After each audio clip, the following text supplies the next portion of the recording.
ndababwira aya magambo kubera ko nzi ishyano rigiye kubaho n'ibizarikurikira. Nzongera kumvikana nyuma y'iryo shyano, kuko ibizavugwa n'ibizakorwa ibyo byose biri imbere yanjye nk'uko Uwiteka yabitanze. Ndababwira ngo impamvu mwumvise iri jwi ni ukugira ngo nibura tugire igice gito cy'abazarokoka. Mvuze mbere y'akaga ho gatoya, nzongera kuvuga nyuma y'akaga. Wowe uteze amatwi iki cyigisho uzanagitega amatwi, uzanacyumva n'ikindi gihe, ukaba uzi ngo uri umuntu urahumeka umwuka utijwe n'iyo Mana, iyi dosiye ikuri ku gahanga ntaho uzigera uyicikira. Mwese mufite, mutunze, mugendana umushinjacyaha kubera ibi bintu ngiye kubasobanura byanditse mu bitabo 4. Reba za Noheli, inkoko zipfa, amatungo apfa, amahene apfa, inka zipfa n'ibindi. Reba ibirori bibaho buryo abantu icyambere batekereza ari inyama. Ariko ubundi mwiga Bibiliya mute? Mwiga Bibiliya mute iyo musoma biki? Niba mutagera kuri iyi ngingo ibindi murebamo ni ibiki? Uwandukira mu rubanza rw'iyo dosiye yonyine iyi ya karindwi maze kubabwira, nta n'uwa kirazira, nta n'umwe warokoka kandi bagwivuga. Baba we, mbega dosiye, mbega ibintu biri ku mutwe w'umwana w'umuntu atajya atekereza. Niba udashaka kwisi kwiyubikaho ku gahanga kandi nta bushobozi ufite bwo kuyikorera, kiza amagara yawe. Ni byiza kugaragaza aho isi igeze mu buhanuzi, ni byiza cyane, ndetse gushyira ahagaragara ubuyobe bw'amadini n'ibyaha. Iyi si iriho urubanza rukomeye ndetse rugiye kuyikoraho rw'amaraso yayimenekeyeho, ariko abantu tudakomozaho, tutavugaho.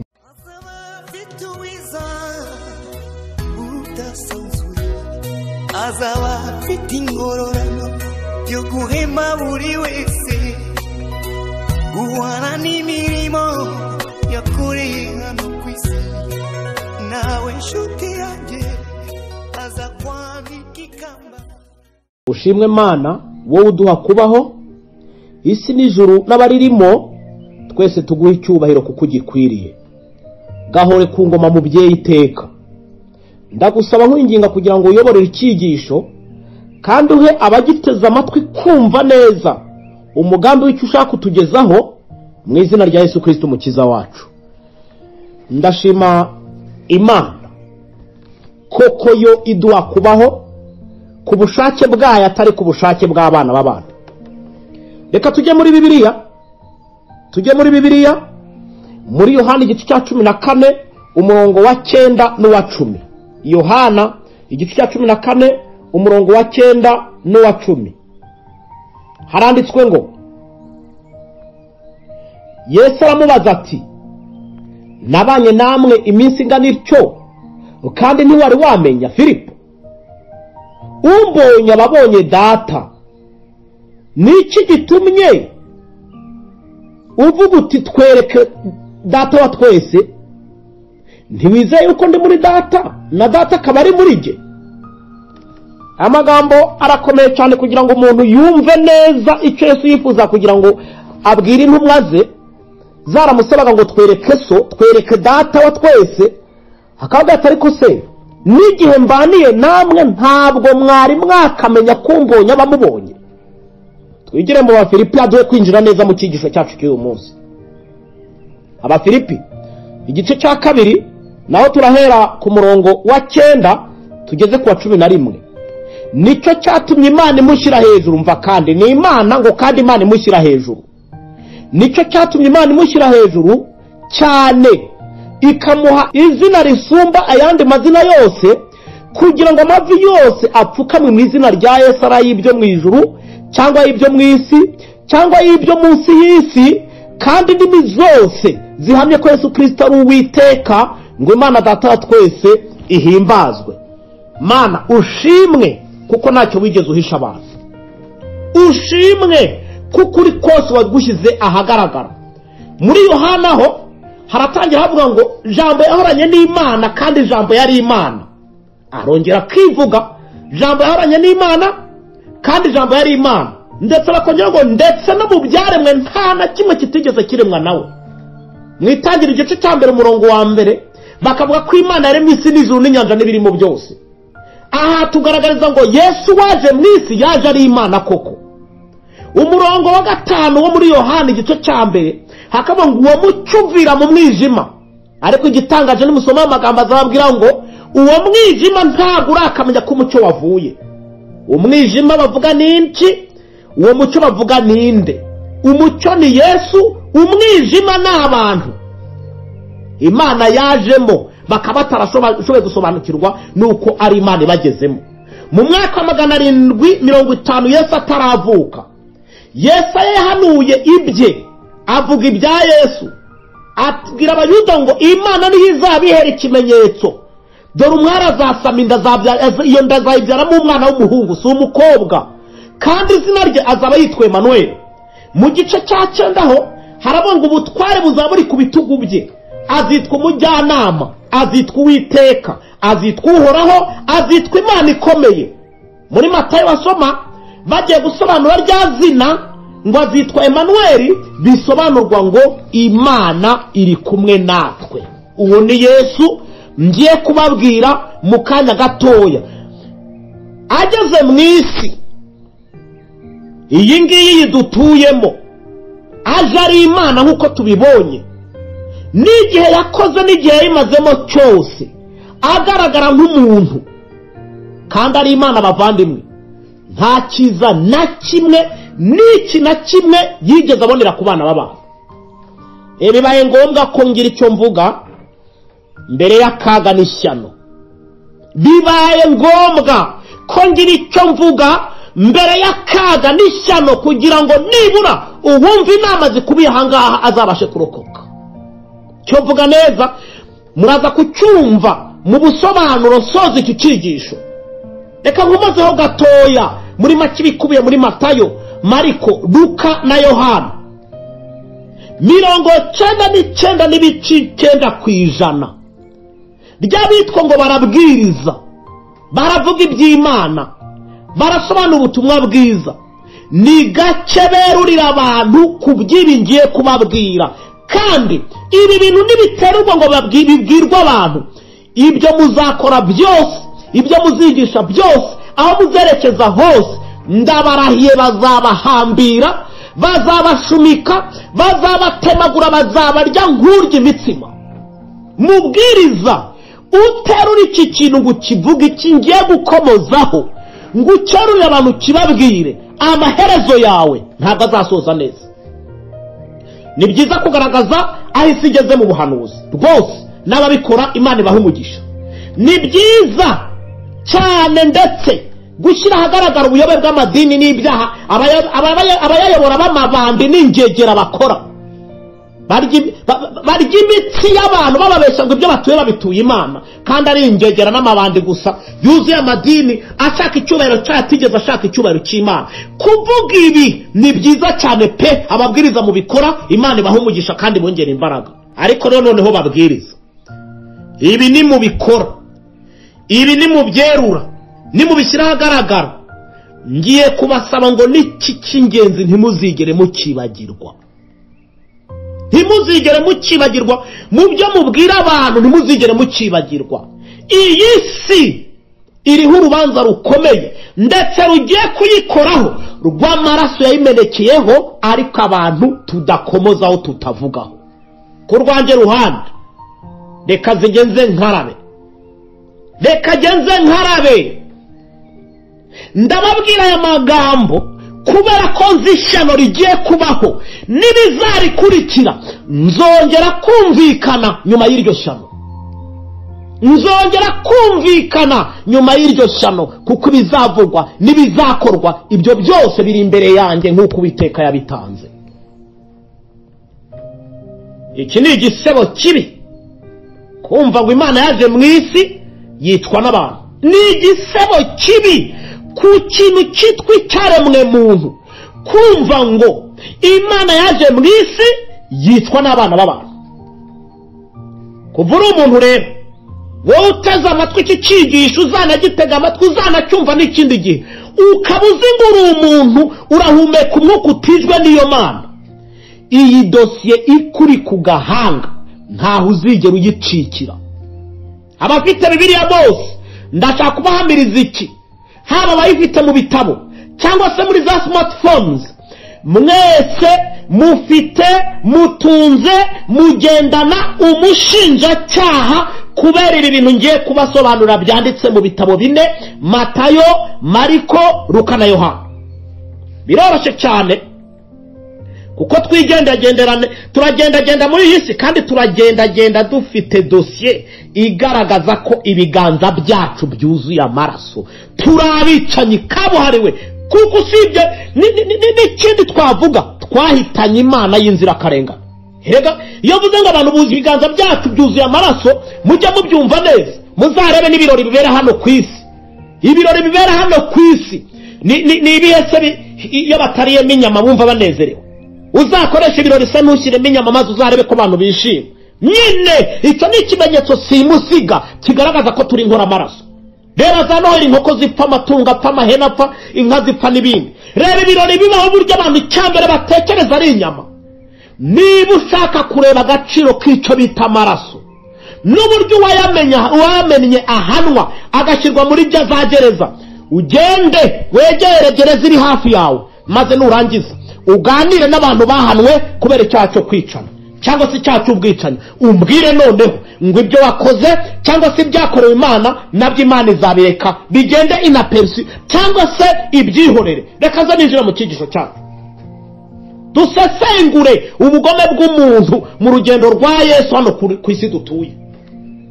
Dusesengure turwumve neza, urwumve. Ndababwira ngo impamvu mwumvise iri jwi ni ukugira ngo nibura tugire igice gito cy'abazarokoka.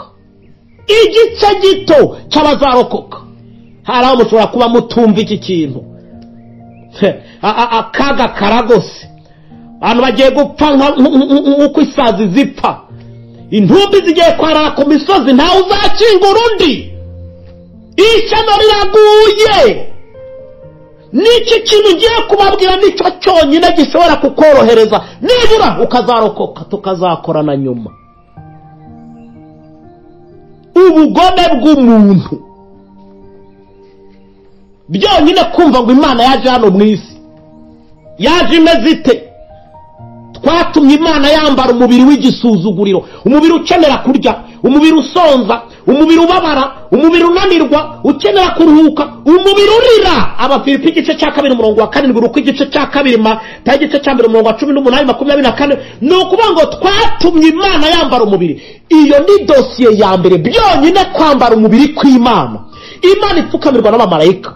Imana, ijambo Imana rivuga abamarayika bakubara ibizima, bikubara abakuru bakubarara, ijuru ryose rikubarara ijambo Imana rivuzwe. Kuba twaratumye yambara umubiri, reka mwumve ikosa twakoze. Fata perezida wo muri icyo gihugu uherereyemo, sinzi aho uherereye, nurangiza ureba bariya bamugadinga, bariya bamuherekeza, maze umwambura icyubahiro cye, umwambika uruhu rw'inka rwaboze runuka rujoga inyo. Ngiki kintu twakora Imana, kuba yarambaye umubiri n'uw'abana b'abantu ukenera kurya no kunywa, yarangiza ikaza muri isi ari wo yambaye.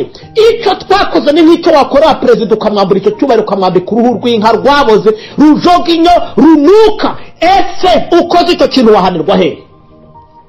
Ngubu umwana w'umuntu, byonyine dosiye ya mbere iri ku gahanga k'umuntu, kuba Imana yarambaye umubiri, icyo cyonyine wakituregera mu rukiko nta n'umwe wazarokoka.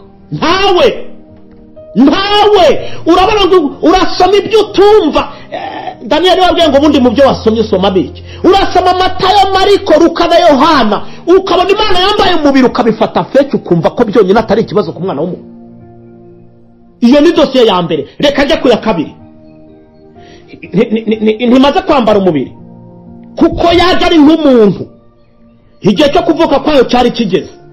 Twamaganye Imana igihe cyo kuvuka, tunayima n'icumbi. Ibintu bibiri bikubiye muri iyo dosiye: kwamagana Imana igiye kuvuka, noneho no kuyima icumbi. Kwamagana Imana igiye kuvuka no kuyima icumbi. Reka mbabwire, mu bihugu nazengurutse, nigeze ngera mu gihugu kimwe, ndimo kwigisha abantu mbasobanurira ibi bintu, mbaza umuntu wamubaza ngo ese nk'ubu umugore wawe wafashwe n'ibise, umwana ageze mu matako, wajya ku rugo kanaka rwa kanaka, ukavuga ati birakomeye, umudamu wanjye agiye kubyara, none mwanyemerera mukanyakira kugira ngo turebe ko yaruhukira aha. bakakurebera ku rutugu, barangiza bakakubwira ngo tubare 5 watuvire ku marembo. Umugabo umwe yarahagurutse arambwira ngo jyewe umuntu wankorera ibyo ari umugore wanjye, ikintu namukorera nahita afata umupanga nkamutema agapfa kavaho. Ndamubaza nese mugabo kubera icyo uvuze gutyo?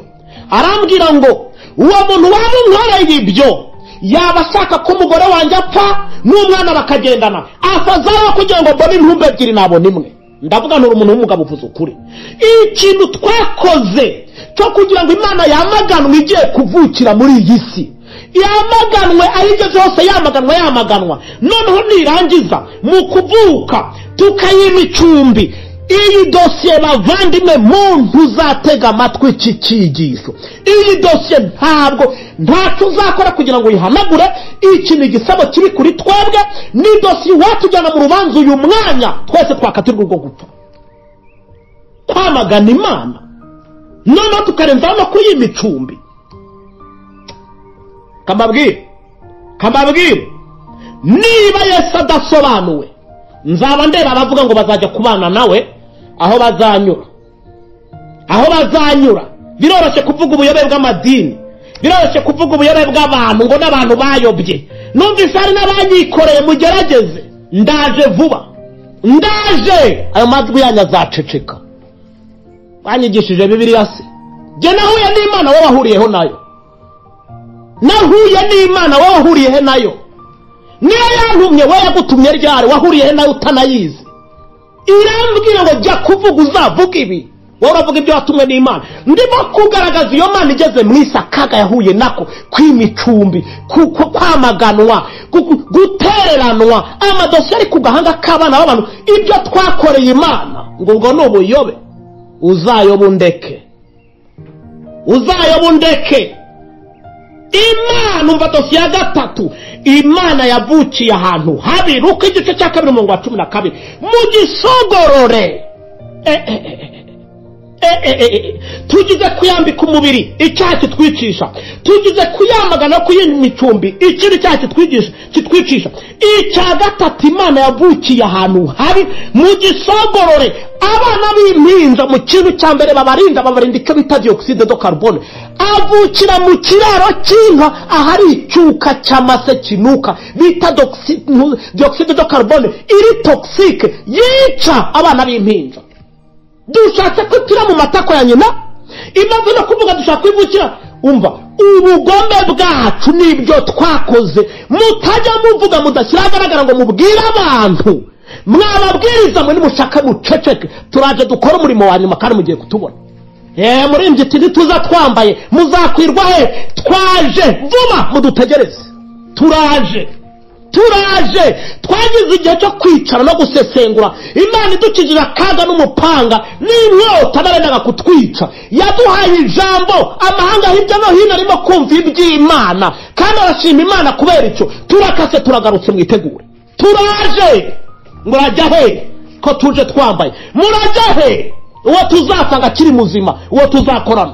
Ndabazwe cyane n'abatari bwumva inama ngiye kubaha. Barambabaje kumva Imana yaravukiye mu gisogorore. Genda usobanuze, unabaze so na nyoko niba bakiriho, cyangwa se ubaze ababyeyi bawe, abandi n'abaturanyi, ubabaze ngo naba naravukiye he. Abataravukiye mu bitaro runaka, bavukiye mu centre de santé runaka, abataravukiye mu ngo, wenda no kuvuka kwawe hari ababyeyi begeranye bavuga ati kwa kana kabirakomeye, maze baraza baregerana. Ababyeyi umwe afata mu mugongo, undazana agatenge, undazana musambi, uvukira hano, ubona bakwakira. Ibyo ntabwo Yesu yigeze abibona. Iyo ni dosiye ya 3 ndayirangije, ndayimukaho, reka nikomereze. Imana yakiriwe n'amatungo aho kwakirwa n'abana b'abantu. Iki kintu iyo nyibutse kindya mu bwonko, kirandya kikanshegesha, kiramvuna no kucyakira. Aho mu kiraro cy'inka yabuze impundu z'abana b'abantu, abura impundu z'amashimba ko Imana ivutse. Yakirwa n'amajwi y'indogobe ibyana by'indogobe n'amajwi y'inyana z'inka zirimo gushaka ibyo. Ubujyaho nazi wawe, nkakirwa n'ipusi, nkakirwa n'imbwa, ukabyabuze ngo nzarugarukamo. None tekereza kugira ngo Imana iba yaraje hano mu isi yakirwe n'amatungo, inkozi z'ibibi z'abantu ziri aho ngaho. ubu washyira mu rubanza abana b'abantu uti genje kurega abantu kubera ko Imana yakize n'amatungo ari umuremyi abantu bahari, warokokute ureka uratimaje ngo uzajya no kubana n'iyo Mana. Imana ntuzi ibyo wayikoreye, ntuzi akaga wateje, ntuzi ingorane wayiteje, ntuzi ibibazo yahuye nabyo kubera wowe mwana w'umuntu, kubera jewe, maze warangiza ukarata ngo ejo ntago ari rya so na nyoko. Nta nubwo ari kwababyara uzajya kwinjira nk'uko ubonye, nta nubwo ari n'isoko ngo uzagenda nk'umutemberezi noneho ngo uzinjiramo. Hano abantu bambaza ngo ntabwo duheruka kukumva. Muvuze mbere y'akaga, nzongera kuvuga nyuma yako. Mvuze mbere y'akaga ho gatoya, nzongera kuvuga nyuma y'akaga. Ufite amatwi yumve icyo ndimo kuvuga. Dosiye ya 5 kubyo twakoreye Imana. Twayihize ikiri uruhinja ngo yitwe. Matayo 2:16. Abajenosideri si isumva wicara uzi kwiyisibarwaho ko turi abajenosideri, nta nawe uzabicikira. Itangazo riratangazwa ngo mufate amacumu, mufate ibipanga, mufate imihoro, mufate inkota, mugende mumanuke, ahumva mujyaniranye guhera ku myaka 2 umwana wese ntagire n'umurokoka. Ye baba we guhiga Imana icyuruhiza. Twashatse kwigwa mu matako nyina biranga, ivuki ahantu habi ntibone n'uyakira, irateraganywe mu gihe cyo kuvuka, none imaze kugera hanze ngo reka dupange na gahunda yo kuyica. Uzahungiraho uru rubanza utajya agaciro, utajya utekerezaho. Ugurica ugashyira mu bwonko bwawe ukumva kakaga n'ibibazo twateje Imana. Ako genda Mana warago kugira ibigoryi cyane cyane by'ibyamadini bitajya bisobanura kaga wahuye nako kubera twebwe, nibura ngo bishiture umutima w'umuntu yumve ko kuko yahemutse, yumve n'impamvu zikwiye kumujyana imbere y'Imana. Iyo ni dosiye ya 5, reka nayo nyimukeho. Dosiye ya 6 twomoye Imana tuyihindura impunzi. Matayo 2:13. Reka mbabwire, utazi guhunga icyo ari cyo uzambaze ngo usobanure neza akaga n'ibyago byo kuba impunzi. Uri cyo kurya, wamenyereye kubaho neza, wamenyereye kurya neza, wamenyereye kugira ubuzima bwiza, ibyo bigahinduka mu kanya nk'isase. Umuntu uhindura undi impunzi aragapfa cyangwa arakihana. Bibiri muri kimwe muri ibyo.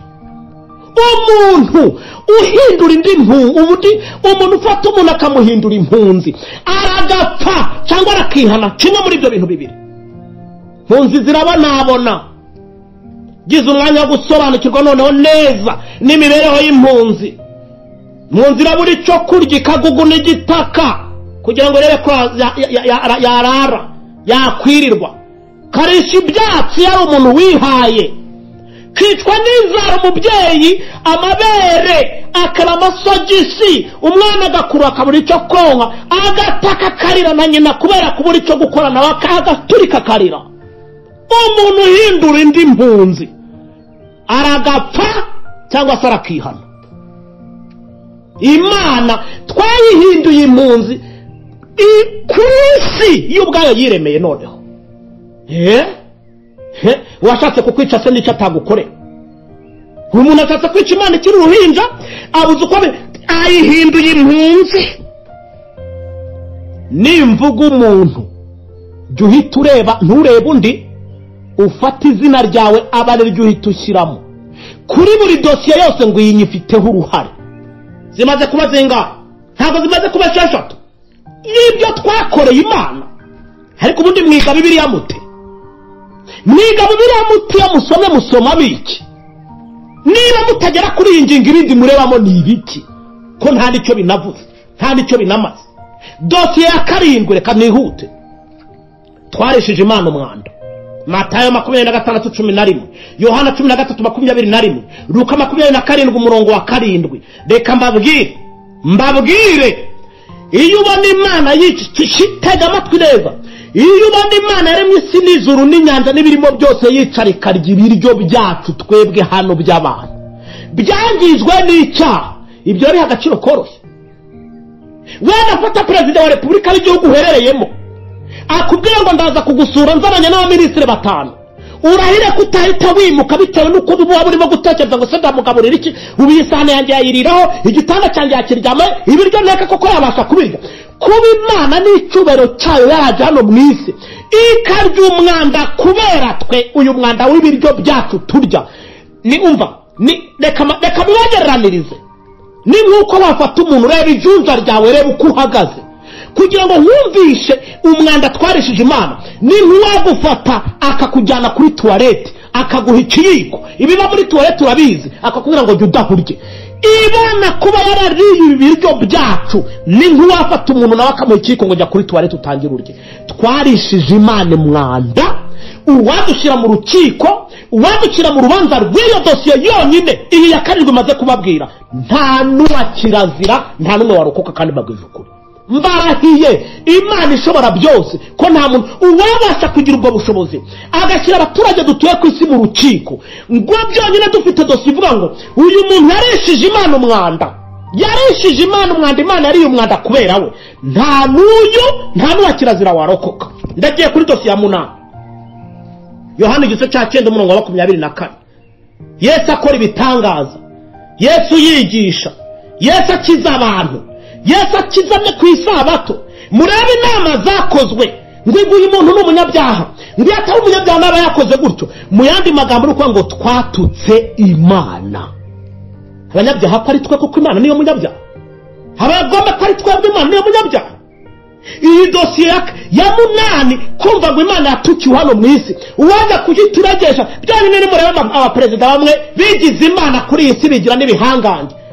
Umuntu haba mwumva mu nkiko ukuntu bavuga ngo kanaka ngo arashinjwa ngo guhungabanya umudendezo wa leta, ngo yavuze nabi ngo umukuru w'igihugu. None twe turumva ukatirwa imyaka 20 ngo yavuze nabi umukuru w'igihugu. None twe kwita Imana daimoni no kuyicecekesha no kuyibwira nabi no kuyivuga nabi bizaciraho? Urumva bizaciraho ngaho? Umva, twahemukiye Imana, bishyira mu bwonko bwawe cyangwa se ubyange cyangwa se ubyirengagize, ariko aho wicaye umenye ko nta n'ikintu uzigera ukora ngo izi dosiye uzigera uzira. Kuva witwa umwana w'umuntu ntabwo bishoboka, nta kintu na kimwe wakora kugira ngo uzahanagure iyi dosiye. Kuba Imana yaratutswe kubera twebwe.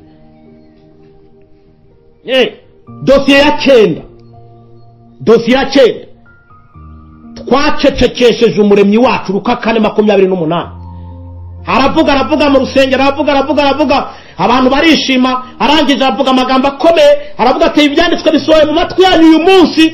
Abantu bategezaho bamukurubana mu makanzu, muzajya gusoma ngo nuko baramujyana bagiye kumurengutsa ku manga kugira ngo bayimujugunyemo. Aragenda, uzafate mikoro ya perezida arimo kuvuga maze umwima ijambo, umaze uri kupe, cyangwa se wowe ukora mu by'amashanyarazi uzakupa umuriro perezida arimo kuvuga maze urebe ibyo bagukorera. None kumva Imana irimo kuvuga igacecekeshwa ngo ceceka ntiwongere no kuvuga, yabwiriza kuri uyu musozi ngo nitugushaka ngo va ugende, Imana igacecekeshwa ikabyihanganira.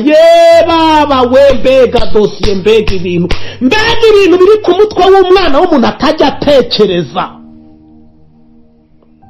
atajya yibaza.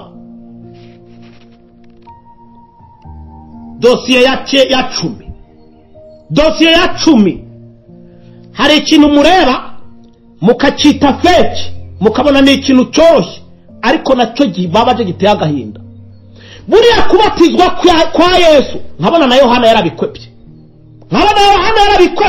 akavuga ati ntibinahwiriye. Luka igice cya 3:21 na Matayo igice cya 3:13. Kwinikwa kwa Yesu mu mazi harakabatizwa umunyabyaha. Nka Yesu yinitswa ziriki, nubwo ari we wijyanye, ariko kuva twaramwambitse umubiri, iriya nzira yose yayinyuze, anakorerwa n'ibyo kubera umwana w'umuntu. Naho fata perezida w'icyo gihugu utuyemo, sinkizi, umutera amazi byonyine, si ukumwinika mu mazi, mutera amazi umbwire uko bikugendekera. Umutera amazi maze umbwire uko bikugendekera.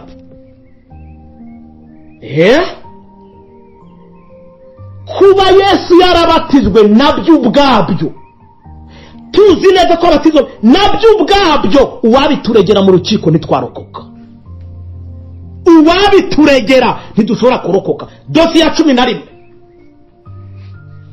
twese imana dayimoni. Erega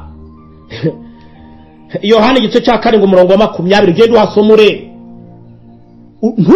Umva, fungura amatwi yawe wumve. Ntuzigera n'umunsi n'umwe n'uyu uvuga ngo abayuda bagize gutyo ya uzaba utekereza giswa. Ntuzongere ahantu handitse izina abayuda shyiramo itorero urimo, shyiramo izina ryawe. Aho uzasoma Pilato, aho uzasoma uwamwihakanye Petero, aho uzasoma uwamugurishije, shyiramo izina ryawe, ntihagire undi ushyiramo, kuko Yesu yazize ibyaha by'abari mu isi. Erega ingorane wagize ni ukuvuka ugasanga uriho ukaba uri umuntu, noneho byarimba ukaba ufite na Bibiliya. Icyo cyonyine kirahagije, ntiriwe mvuga menshi. N'umugambi w'ubutumwa bwiza ntuzagire ngo nuwo kugira ngo unabwake niba utanabizi ubimenye. N'ubuhamya bwo kuguhamiriza ngo ese ukuri kwaba kwaranyuze mu matwi yawe.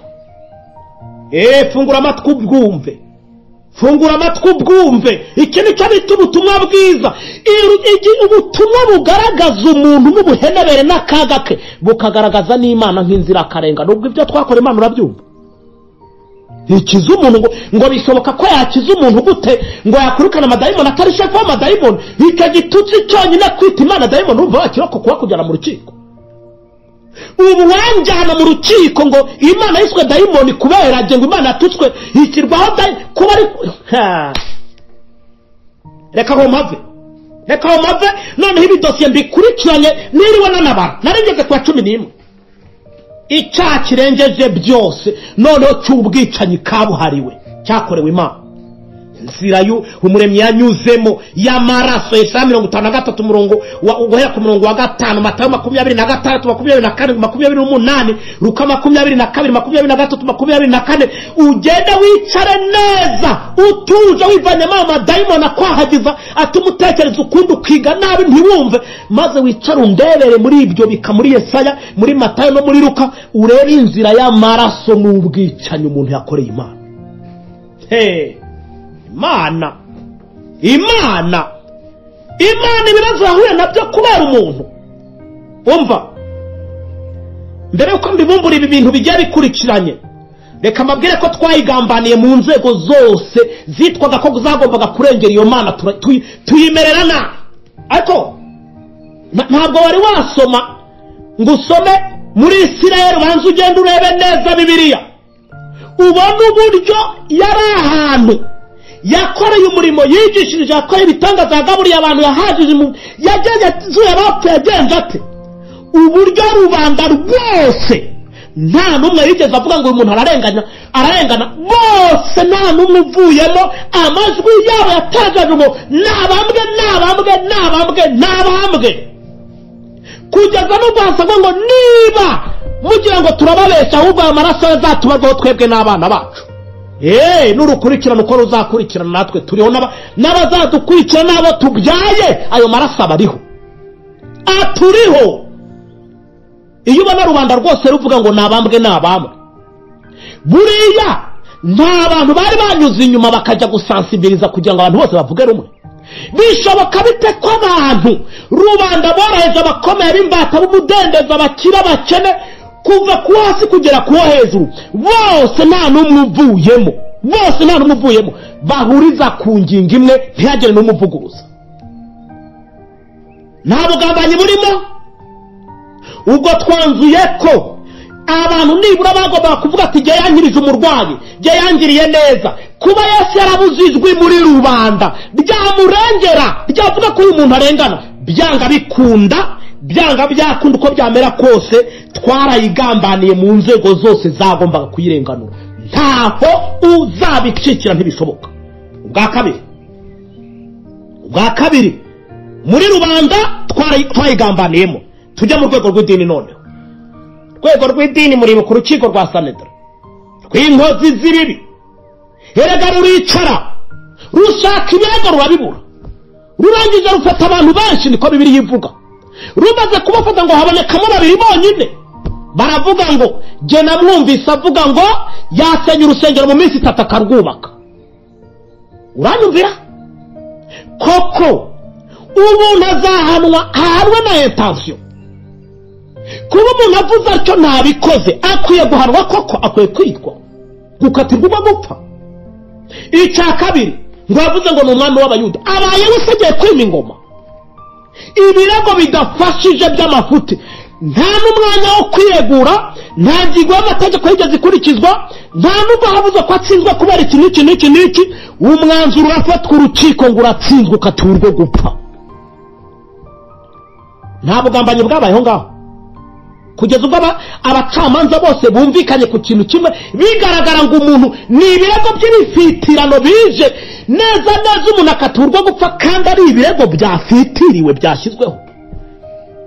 Umva icyo bita Bibiliya, umva Bibiliya, umva uko ivuga abanyabyaha, umva uko ivuga abagome babagambanyi ku buryo bagenda bagacengera muri rubanda bose bagahuza inama ngo tuvuge ko ari uwo kubambwa, bakajya mu nzego z'idini tumva icyo yavuga cyose nticyumvikana, ahubwo mukaturwa gupfa. Tujya mu bategetsi noneho, mu bategetsi ubundi abategetsi baberaho iki ko ari ukurenganura abantu? Abategetsi baberaho iki ko ari ukumva ibibazo by'abantu? Umutegetsi wa mbere, umutegetsi wa kabiri, kumuhanahana bose bemeza ngo uyu ni uwo gupfa n'uwo gupfa. Abo bantu nta kintu bahawe, abo bantu nta bugambanyi bakorewemo. Yesu ntabwo yasanze yajyana mu nkiko akajyana mu butegetsi hari abamutanzeyo. Ese ubwo hatanzwe n'ibintu binganikira? Ha icyo nzicyo inzego z'ubutegetsi nizo zagomba gusobanura icyo kibazo, ariko inzego z'ubutegetsi zirumagihwa. Igitangaje giteye n'agahinda, zisinya ku rwandiko ngo uyu najye gupfa bambwe niwe nkozi y'ibibi, umwicanyi wishe abasirikare, watwitse imijyi, wamaze abantu, wafataga abakobwa n'abagore ku ngufu, baburiwe igihano, baramubwira ngo wowe igendere nta cyaha ufite, rega inkozi y'ibibi irataha. Umuntu utuwe umukiranutsi aba ari ujya kubambwa. Mbega abantu tuva aho ngaho tujya ku kindi cya kane, inzego zishinzwe umutekano. Ubwo ndavuga abapolisi, ndavuga daso, nkavuga abasekirite basanzwe, nkavuga abasirikare, nkavuga inzego z'iperereza, bashinzwe umutekano w'abantu. Mufungure amatwi yanyu mwumve, ni gute abantu bashinzwe kubungabunga umutekano w'abantu n'ibintu baherekeza inkozi z'ibibi, uko zikubita nabo bakajya bakubita?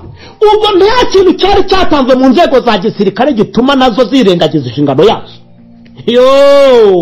Reka mbwira abarimo kuntega amatwi, rubanda rusanzwe, abaturage guhera ku hasi kugeza ku hejuru, inzego z'idini, gatatu inzego z'ubutegetsi, inzego zishinzwe umutekano, twese ibiganza byacu byuzuye amaraso, turabitanye, ntaho tuzabisimbukira.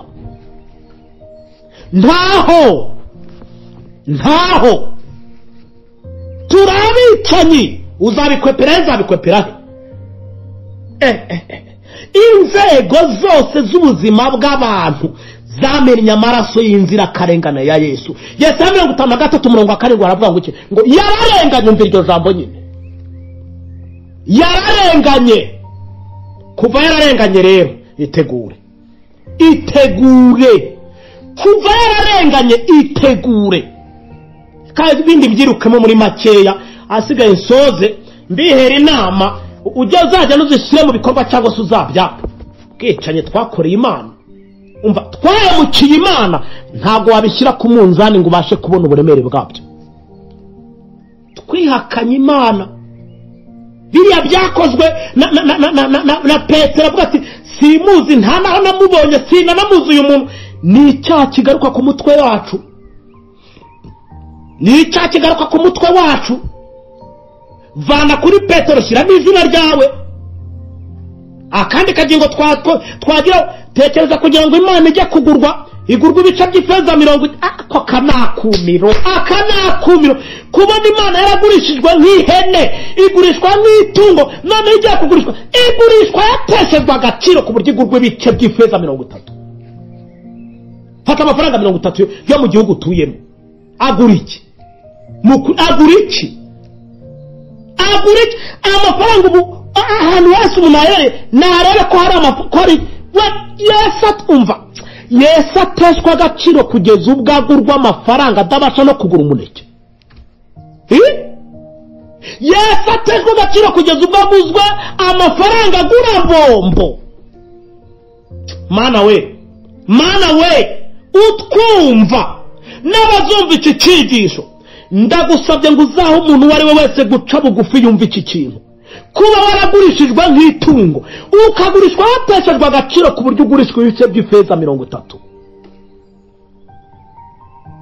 Va kuri icyo. Matayo 26, 27, 28, Mariko 16, 56. Reba gufata Imana n'icyubahiro cyayo. Umuntu akarambura urushi, akarambura ingumi, akarambura inkoni, akarambura inkota, agakubita umuremyi w'isi n'ijuru n'inyanja n'ibirimo byose. Genda ukubita urushi umuyobozi w'akagari cyangwa se mudugudu maze urebe uko bikugendekera. Genda umukubita urushi cyangwa se unamuvume mu maso byonyine urebe uko bikugendekera. Twe twakubise iyaremye ijuru n'isi n'inyanja n'ibirimo byose.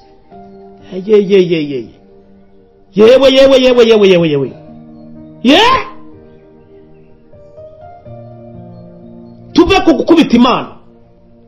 Twateye Imana imisumari. Matayo 27:32. Mariko 15:21, Yohana 19:17. Gufata ikiganza cyakoze ibitangaza, ikiganza cyatanze imigisha, ikiganza cyakoze ku barwayi bagakira, ikiganza cyagaburiye abantu, mwene muntu agafata agahuza n'igiti agashyiramo umusumari agashimangira. Umva, reka mbabwire iyo bigeze hamba numva nta nicyo umuntu yakora yavuga niye kwicecekera gusa. Ako nibyankundira mvuze iki kugira ngo ngire icyo nibutsa. Gutera imisumari Imana. Reka njye kukandi kantu wenda biragacira aho ngaho. We mukobwa, we mugore, we mudamu, we mugabo, we musore, nibakubwire ngo vanamo ishati maze utembere muri iyo quartier utuyemo urebe ko wabikora wambaye ipataro yonyine cyangwa se wambaye ikabutura yonyine, urebe ko wabikora utumbuje hejuru. None Imana twayambitse ubusa ku karubanda. Luka 23:27. Yambika ubusa ku karubanda isigarana kabindo kashe sexe.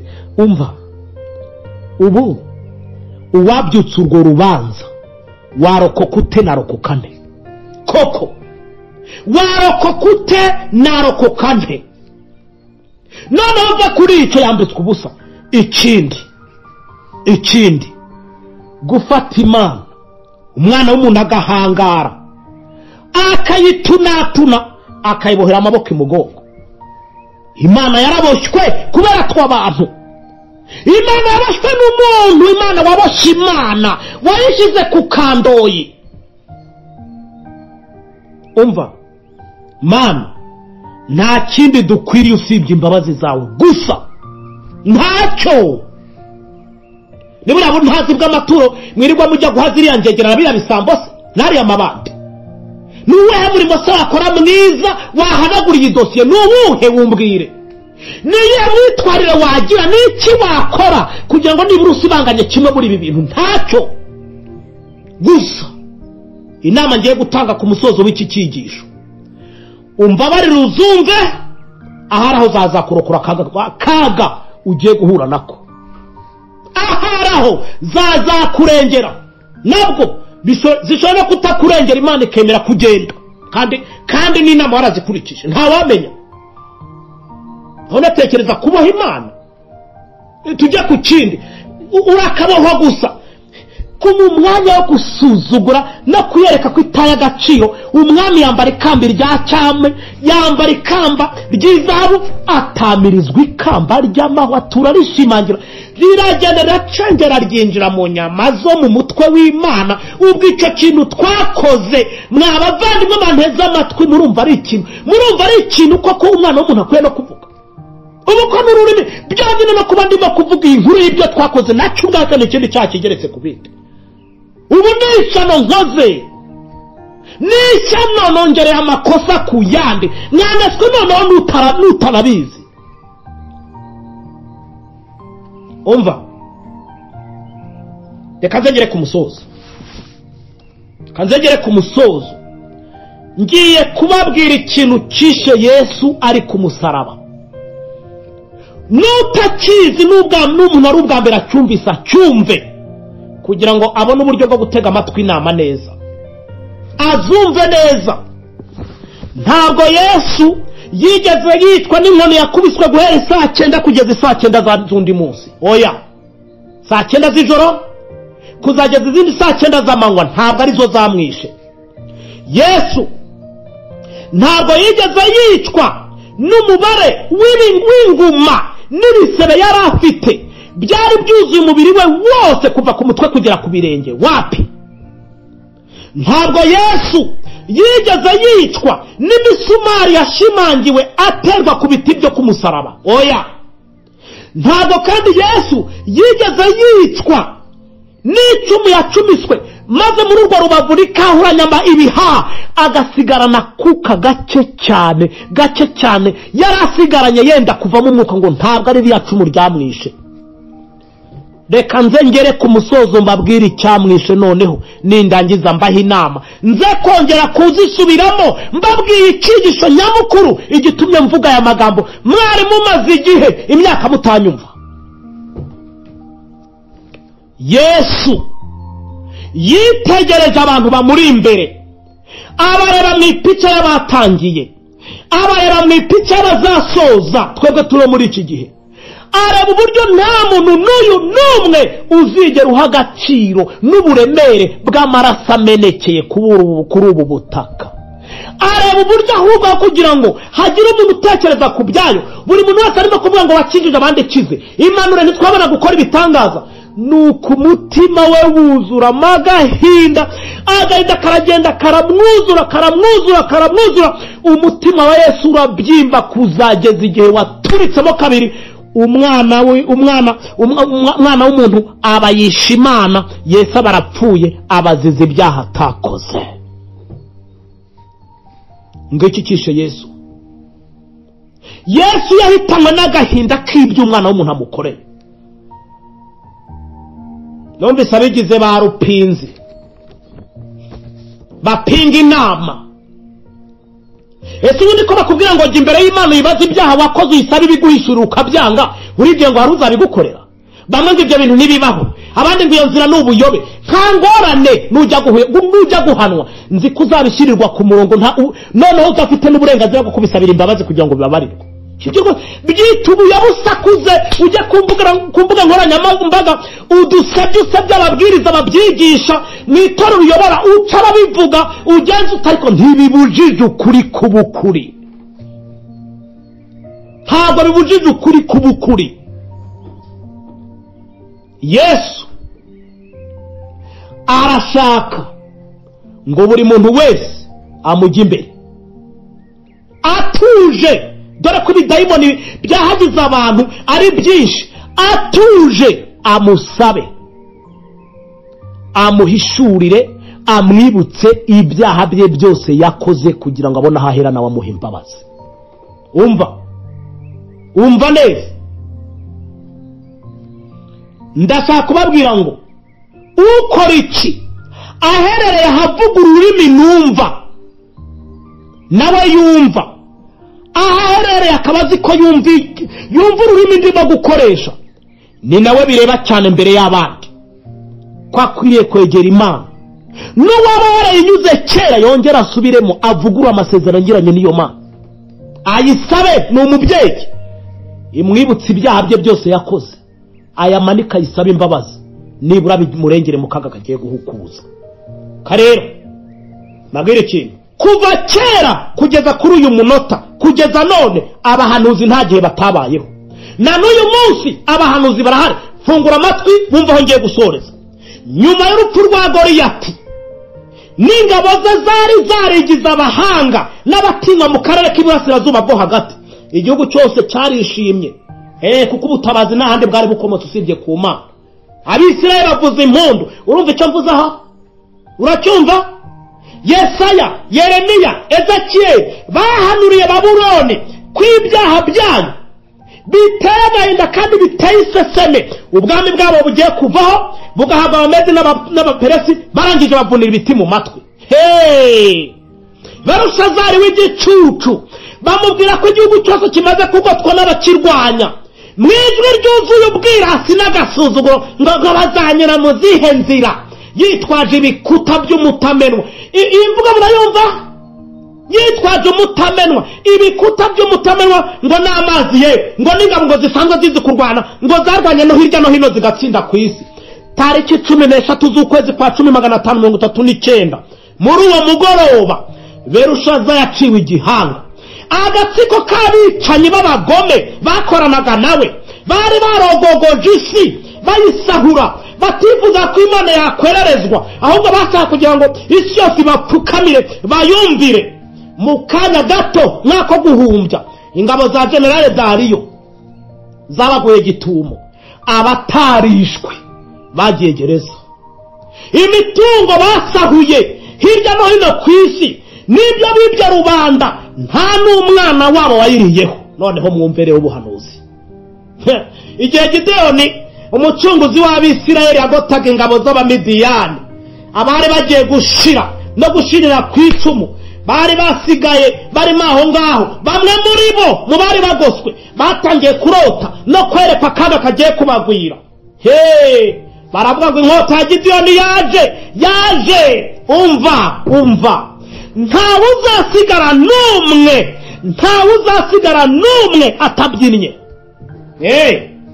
ntawe uzasigara atabyinnye. Mu mvugo y'abiki gihe kuri izo ngoma zifite imirya, zifite inanga, zifite incurango, bazizajya yikiranya na ruto, tenoro nayo isimburana na soprano. Umva bazayibyina b'iburasirazuba, bazikiriza b'iburengero bwaryo, bazabyina bo mu majyaruguru, abo mu majyepfo bafasha icyo kinimba bo mu majyepfo, kandi abo mu majyaruguru basanzwe bazi kinimba, ariko bazakiga uwo munsi. Urwo rusaku rw'ibicurangisho rukaze rwinshi cyane ndetse cyane ruzaba rusakirana rwumvikana incurango ari nyinshi mu murwa. Abasaza, abakecuru, abagabo, abagore, abana bato, yewe n'abakiri mu nda za ba nyina, uwo muziki bazawubyina. Baba babishaka baba batabishaka, muraje mubyina mbareba. Ndasubira mu nama nabahaye. Niba udashaka kwisi kwiyubikaho ku gahanga kandi nta bushobozi ufite bwo kuyikorera, kiza amagara yawe. Saba Imana ngo ikwibutse ibyaha byose wakoze, ndetse uyemerere utuze ibigushirire ku murongo uko wagiye ubikora byose. Unayisabe kugira ngo iguhishure n'akandi kaba karasigaye. Wemere uyamanike nk'ingabo zitsinzwe, usaba imbabazi, nicyo kigiye kukurengera gusa. Bitabaye ibyo uburyo bya nyuma. Dusoze dusenga. Urakoze Mana yacu, kuko igihe kigeze utanga umuburo, uduhe kumva inama no azatujyana muri amazu meza yaduteguriye. Nitugerayo tuzahora turiri, zaba kumwe na Eliya, zaba kumwe na Abrahamu.